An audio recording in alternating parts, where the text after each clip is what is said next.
え、これはいよいよ、これは何でしたっけ？ベンツですか1941年。？41年のベンツ。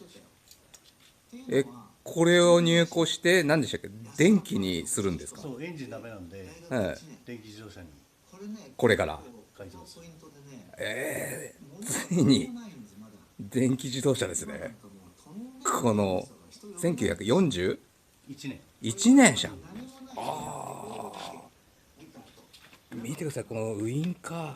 あらら、中。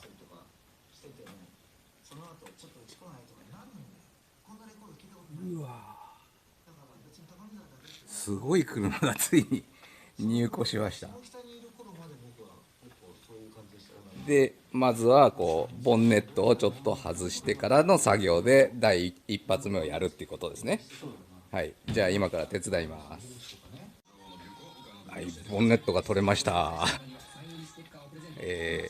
これはもともとエンジンって排気量とか分かるんですか？これ戦時前、戦時中ぐらい。戦時中ぐらいの車。ディーゼルとガソリンの2種類があって、えこれはディーゼル。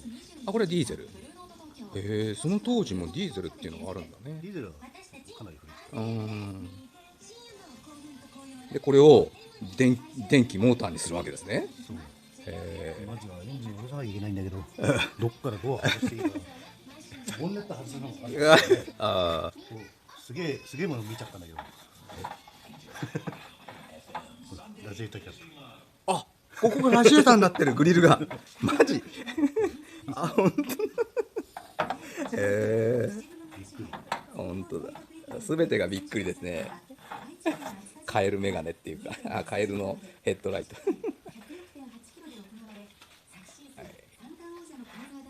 いやー、ボンネット外して移動するだけでもね、傷ついたら大変だから、それが一苦労ですね。とりあえずこんな。まあネジがね、もう多分あちこち取れないだろうから、それもかなり。いや、それはもう毎度のことじゃないですか、レストアやってれば。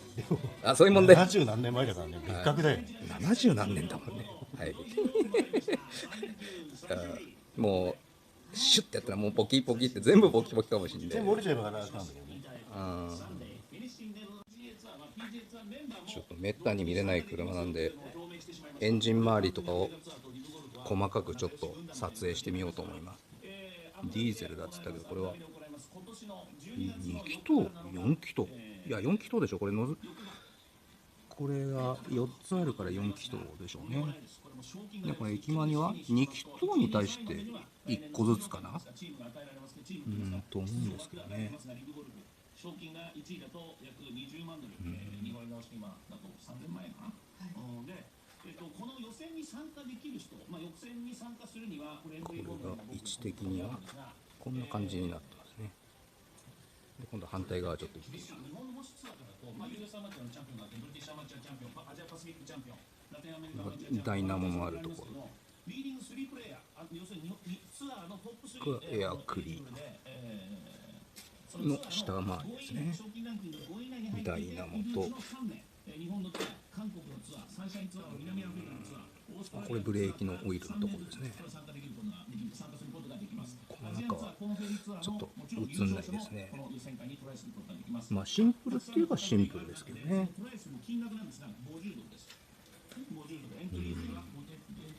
これが配線、これは燃料タンク、これがさっきの映したけど、このウインカーですよ、このウインカー。みんな知ってます？ワーゲンのほら古いやつ。ワーゲンの古いやつ。比較的よく見る車としては、ワーゲンのほらガラスが半分だったやつ。ガラスが半分。後ろのガラスがこう分かれてるやつ。今すぐにはパッと浮かばなかったけど。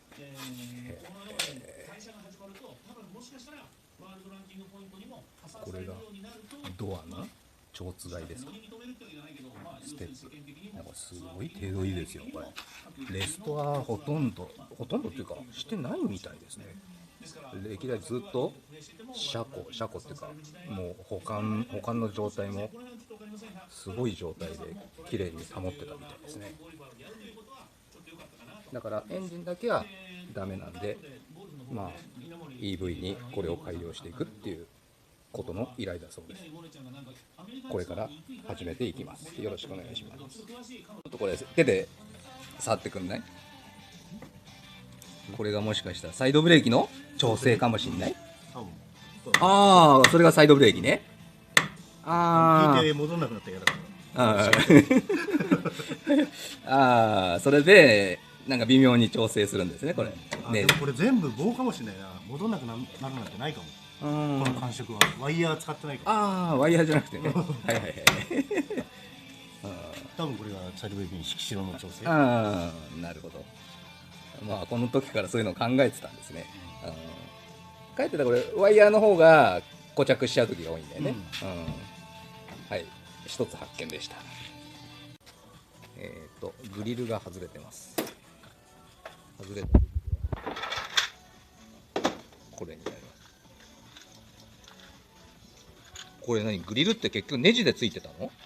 そう、ネジすげえたくさんついてた。え？ネジすごいいっぱいついてた。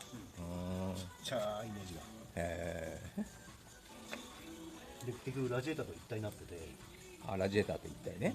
グリルとラジエーターが一体になってて、これがほら、ああ、はい。ラジエーターがでしょ。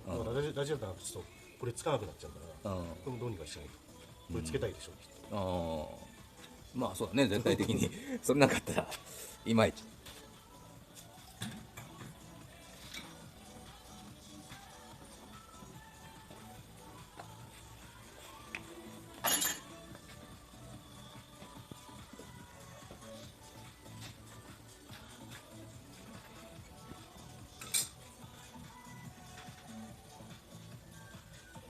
こんな感じですね。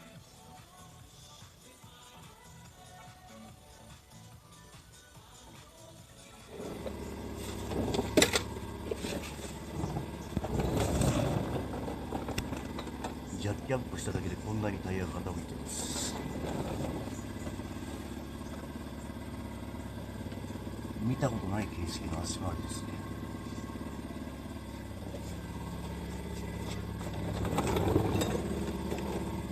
フロントも全然見たことない形式。板バネが横で板バネが上下に2枚で今プロペラシャフトを外そうとしているんです。後ろ側は外れました。とにかく錆びてて、割りピンが全てのボルトに入ってて、その割りピンが錆びてて取れないですね。ちょうど無理やり割りピンをちぎって外したところです。